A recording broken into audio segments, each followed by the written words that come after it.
Cela fait 10 ans que j'enseigne la prise de parole en public et il y a certainement une leçon que j'ai pu apprendre qui a changé toute ma perception de l'éloquence. C'est que la communication non verbale, qui concerne principalement la posture, la gestuelle, a un impact conséquent dans ce que l'on dit, au dépend parfois de ce que l'on dit.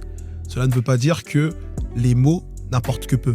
Cela veut dire que si les mots ne sont pas accompagnés par une posture ou une gestuelle qui illustre ce que l'on dit, on passe souvent à côté de ce que l'on dit. Et parmi les éléments non verbaux, il y a ce qu'on va appeler le regard. Selon les cultures, on pense que le regard peut être parfois une arme, peut être parfois un signe de respect. Il y a des cultures dans lesquelles on considère que si on regarde longtemps, c'est mauvais.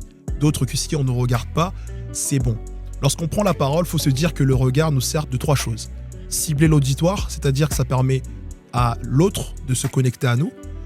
Faire transparaître nos émotions, c'est-à-dire qu'on va, à travers nos yeux, montrer à l'autre ce que l'on ressent. Il fut un temps, nous étions dans la période Covid, et même si nous avions des masques, on pouvait voir si on souriait. Ça passe par le regard, car les yeux sont les reflets de l'âme. Et le regard, de manière générale, est là aussi pour témoigner que nous sommes là non seulement pour s'adresser à un public, mais aussi pour s'adresser à nous-mêmes par rapport aux émotions que nos paroles peuvent évoquer.